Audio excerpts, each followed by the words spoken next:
Buenos días, mi nombre es Pedro Yupanqui. El día de hoy vengo con otro novedoso tema: los derechos y deberes de los niños en relación con sus padres.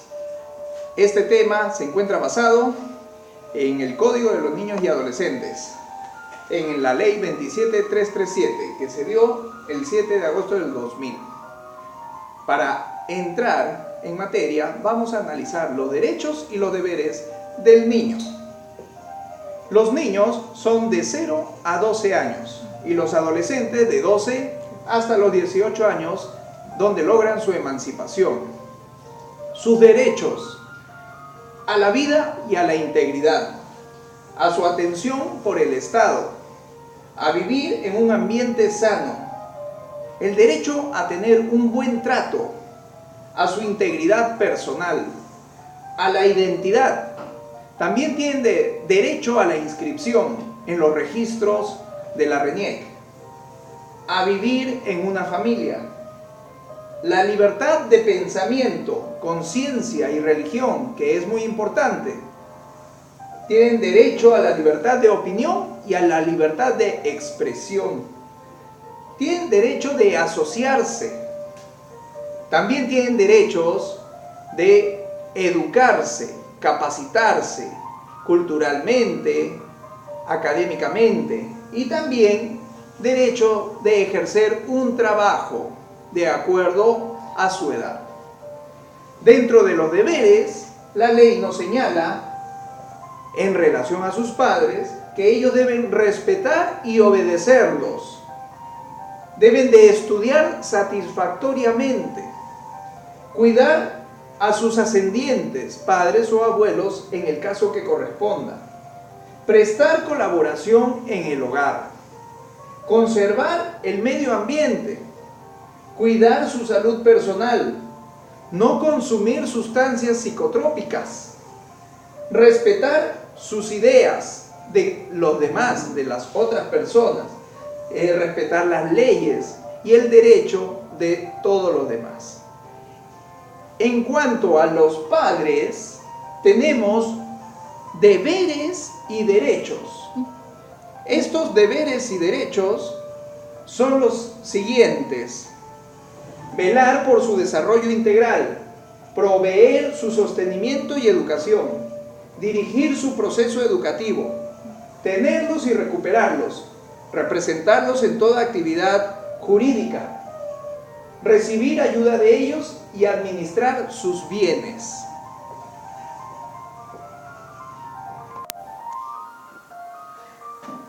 Les voy a hablar ahora sobre el SAP, síndrome de alienación parental.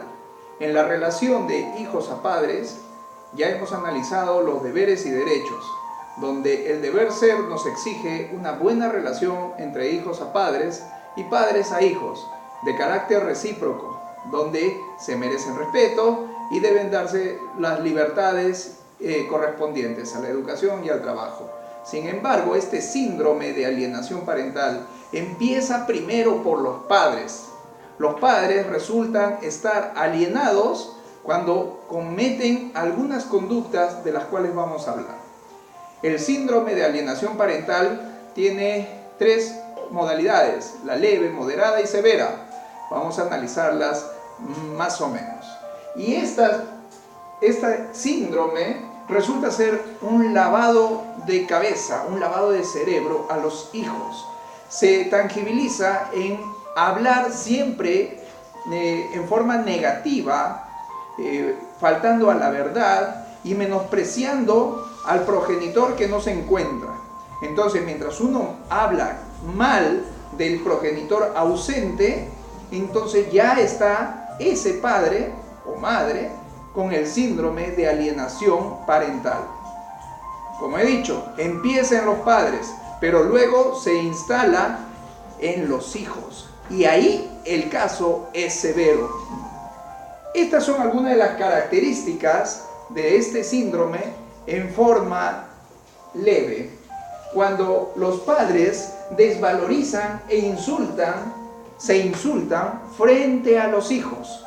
Entonces, no se han dado cuenta de que a veces a los niños le dicen, no, es que tu madre es así, es loca, habla fuerte, siempre está mal. O cuando las madres se llevan, tienen la tenencia de hecho o de derecho, se llevan a sus hijos, dicen, ¿no? Es que tu padre tiene otra mujer, él no te quiere, ¿no? Y entonces empiezan a hablar mal. ¿Qué sucede? El niño quiere a los dos padres, al papá y a la mamá, por más que estén separados, pero ya viene esta información para poder lavarles el cerebro.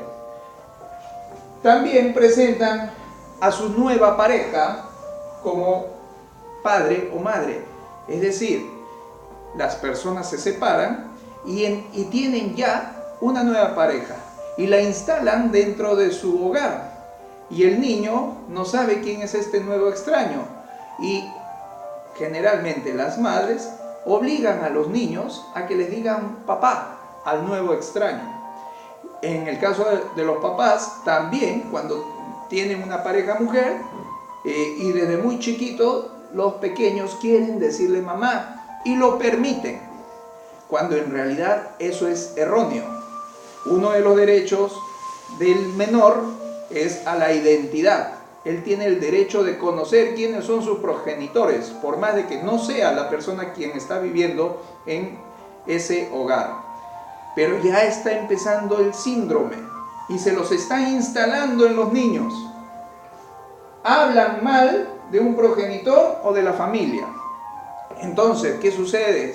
Generalmente la guerra de las familias, ¿no? Yo te quiero a ti, pero tu familia no me cae. Y eso se lo decimos a los hijos. Después esta familia se separa y continúa la guerra, ¿no? Ellos siempre son así, ¿no? Tal vez, ¿qué podemos decir? Son muy sucios, muy cochinos, mentirosos, son delincuentes, son personas de una manera negativa. Y todo eso se le da al menor. Hasta ahí es una forma del síndrome de manifestación leve. Y aquí ya va rozando el síndrome moderado. No entregan los recados de los hijos, es decir, el ausente, sea padre o madre, da cartas o encomiendas o la pensión de alimentos, pero jamás les hacen conocer a los hijos de que están enviando estos recados. Por ejemplo, esta cartita te lo mandó tu padre, no se lo dan la carta y reafirman de que es un mal padre porque no se comunica contigo, o le dan un obsequio y ese obsequio la persona, el tenedor dice no es un buen obsequio, no se lo voy a dar. Entonces esa alienación comienza en los padres y los hijos van estando en la nada, están en medio de una batalla de padres alienados. Y se vuelve moderado cuando impiden el régimen de visitas, es decir, ya hay una materialización mayor, hay una orden judicial donde uno puede visitar al menor, pero el tenedor, sea padre o madre, impide ese régimen de visitas con todas las formas posibles. Por ejemplo, justo mañana que te corresponde, no, porque ya hemos hecho planes y vamos a salir, y entonces ya está impidiendo de que este régimen de visitas se ejerza. Debemos hacer un paréntesis, el régimen de visita es más un derecho del menor que un derecho del padre. El menor elige y decide si quiere ver a su papá, y en muchos casos lo quiere ver, sea el papá o a la mamá, pero se ve impedido. Entonces se está ejerciendo este síndrome. Los cambian de colegios y domicilios, es decir, sin respetar su decisión, se toman la atribución de cambiarlo de colegio, pero para hacerle doler al otro padre. Es decir, para que no lo visite, no vaya al colegio, no sepa, y lo cambio de colegio para que no esté atrás, ¿no? ¿Alguna pregunta? Ya, con respecto a eso de que no lo deja ver, entonces estaría incumpliendo, ¿qué sería? El régimen de visitas que tiene uno de los padres, pero ya está efectuado no se estaría ejerciendo. en la conciliación. Si es que hubiese una conciliación que le permite la obtención del régimen de visitas, entonces tiene que cumplirlo, ¿no? Ese es el deber ser. Claro. Pero si se impide, entonces estamos dentro de este síndrome de alienación parental, que resulta ser un maltrato, una modalidad de maltrato psicológico, y a la vez la obstrucción de una orden, sea judicial o de rango judicial, como es un acta de conciliación. Entonces, ¿qué podemos hacer? Solicitar la ejecución de esa acta. Y podríamos añadir una sanción a aquel padre que tiene este síndrome. La sanción sería la suspensión de la patria potestad para obtener la variación de la tenencia, porque no está ejerciendo un derecho que ya ha sido evaluado y sentenciado, ¿no? Entonces esta orden realmente, al estar incumpliéndola, puede tener una reversión, una variación en la tenencia. Entonces lo cambian de colegio, cambian de domicilios también. No les permiten, no, viene el papá o viene la mamá, toca y busca a su hijo y ya no vive allí. Sin permiso, sin decir nada, no dijo nada, simplemente desaparecen. Y lo peor es que siguen cobrando una pensión de alimentos. Entonces, ¿qué sucede? El síndrome está instaurado. Si todo lo que estoy diciendo les parece familiar, es porque toda nuestra sociedad tiene este síndrome de alienación parental. La relación hijo y padre está desquebrajada y tiene todas estas características donde vivimos en desorden. Y al hablar de desorden estamos entrando ya a la característica severa. La característica de este síndrome severo, donde él se convierte en un trastorno. Hasta allí la alienación lo tiene el padre, pero en la alienación severa ya se instala en los hijos. Ahí viene la cosa. Vamos a verlos. Entonces tenemos en la característica severa, empiezan las denuncias o demandas falsas. Denuncias como qué, por ejemplo, la nueva pareja de tu mamá ha tocado a mi hijo. Lo denuncio por denuncia penal de acto contra el pudor. O una denuncia de violación. Y son denuncias graves. Y entonces, y afectan el honor, la fama y contribuyen al dolor de la relación parental. Los hijos sufren, no saben qué pasa, hay que mandarlos. Ahora, ¿qué pasa con un menor involucrado en una denuncia falsa de actos contra el pudor o de violación? Le pasan médico legista, le revisan el cuerpecito personas extrañas, pasan terapias psicológicas, les hacen un sinnúmero de pruebas, pero resulta que era falso. A la final se termina archivando, pero ¿quién quita ese daño, ese maltrato psicológico que se viene ejerciendo?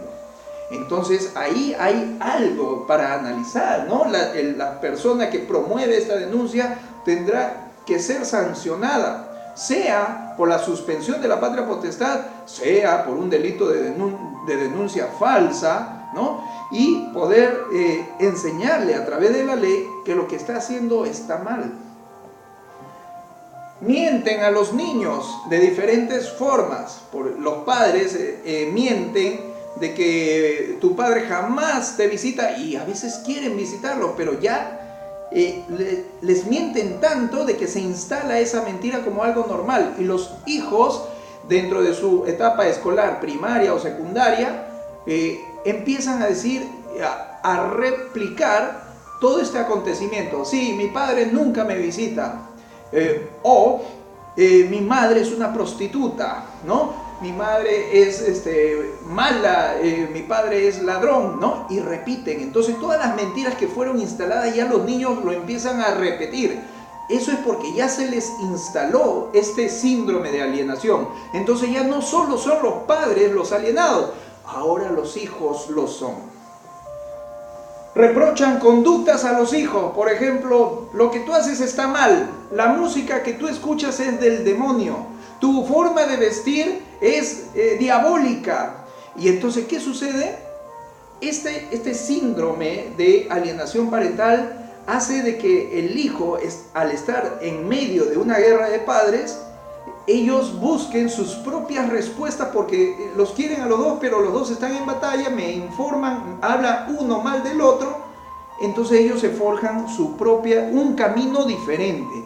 Y ese camino diferente es muy susceptible de pedófilos o de grupos desadaptados, sociales, oscuros, o con prácticas hasta satánicas, o de intentos de suicidios, ¿no? Entonces, ¿qué sucede? Estas personas adoptan todo un comportamiento y una vestimenta, una imagen oscura, diferente, antisocial.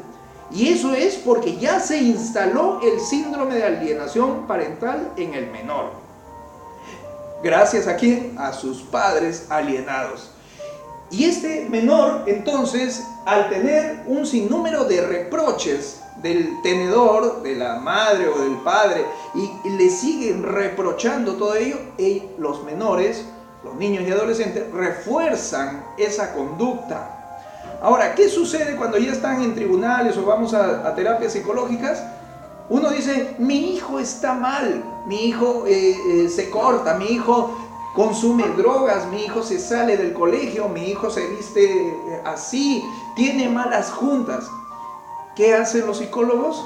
Le jalan las orejas y reprochan a los padres, porque el síndrome de alienación parental fue originado por los papás. Y ellos son los que contribuyeron a esa conducta. ¿Cómo cambias esa conducta? Haciendo reconocer los malos modelos y enseñanzas de los padres. Ahora, si los padres están separados, es un problema porque uno se acomodará y el otro no. Dejan encargados a otros. Muchas familias, en su egoísmo de querer buscar su felicidad, buscan a la novia en caso de hombres y buscan al novio en caso de mujeres y dejan a los hijos desde muy pequeños, y cuando son adolescentes ni bola le dan y no comparten actividades de ningún tipo. Entonces, ¿qué sucede? Los menores refuerzan esa conducta antisocial porque mi padre está buscando novias, mi madre sale con sus amigos, y los chicos quedan en un abandono. Todo esto es un maltrato, pero ya el hijo ya lo internalizó, y al internalizarlo presenta cambios en su comportamiento, y estos cambios en su comportamiento, al ser desordenados, se denomina trastorno de personalidad. Y este trastorno de personalidad tiene más consecuencias aún. Empiezan los intentos de suicidios, se cortan, se juntan con otros que también intentan, se cortan y se autoflagelan con autocastigos, culpando a los demás, a la sociedad, pero en definitiva a sus padres. También cometen actos de infracción a la ley penal, como sustracciones. Hace poco he tenido el caso de unas menores que toman, se drogan y van a los supermercados y sustraen cosas y piensan de que es algo natural, pero no lo es. Ya hay una desadaptación, hay un abandono emocional. Y es más, cuando se les preguntó en audiencia, ¿qué dicen tus padres a esto? No sé, yo hace 3 días que no voy a casa. Entonces están en una situación difícil de drogadicción, alcoholismo y todo. ¿Pero es malo todo eso? No, ya es una consecuencia severa de este síndrome que estamos analizando. Al tener esa infracción de la ley penal, la siguiente consecuencia es el internamiento en establecimientos de reclusión de menores. ¿Y qué sucede? Ya pues, ahí va a tener que conseguir ayuda legal para poder darle una minoría en la prisión que le puedan dar. Según la ley actual, pueden darle hasta 5 años de internamiento, lo cual no estaría mal, porque muchos de los internos agradecen estar internados porque es una mejor convivencia de un grupo familiar nuevo que sus casas. Una vez que salen, retornan a las mismas actividades porque el problema está en sus casas. Los alienados son los padres y el entorno familiar. ¿Qué sucede con estos internados? Algunos tienen una actitud positiva y trabajan posteriormente en estos ámbitos de resocialización y reeducación, pero algunos sí se refuerzan y vuelven a sus sustracciones, drogadicciones y diversas infracciones a la ley penal. Es decir, que cuando el menor, niño y adolescente se vuelve mayor de edad, tenemos a los futuros internos en las penitenciarías. Son aquellos que los tenemos en cárcel. Es decir, este síndrome de alienación parental es muy importante conocer para entender cómo la sociedad está que se trastorna, que tiene un problema que debe ser solucionado. Ya hablamos en un primer momento los derechos y deberes, el deber ser. Entonces debemos de corregir. ¿Cuál es el mejor consejo para que pueda revertirse todo lo que hemos hablado?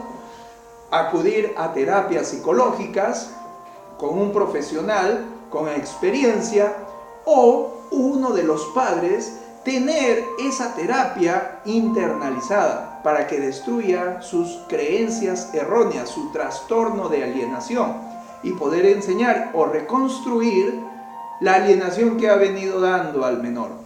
Estas mentiras, estas habladurías malas frente al otro progenitor. Debemos internalizarlo, corregirnos. Debemos entender de que todos los padres también erramos y no lo sabemos todo. Pero esto no se entiende si es que no hay este tipo de terapias. Nuestra nueva ley, en su modificación de la ley 30364, nos señala como medida de protección terapias psicológicas, pero no solo eso, sino acudir a terapias de reeducación y otras terapéuticas, es decir, acudir a organizaciones donde uno pueda entender mejor cómo es la vida familiar, espiritual, en forma de corregir todos nuestros problemas. Solo así daremos solución a que este síndrome no se internalice en el menor, porque si no, tenemos al futuro delincuente del mañana. Con esta explicación damos por concluido este video, y si tienen preguntas, escriban, vamos a responderlas. Suscríbanse, compartan el video y hasta la siguiente, al siguiente tema, donde daremos otro novedoso tema. Muchas gracias.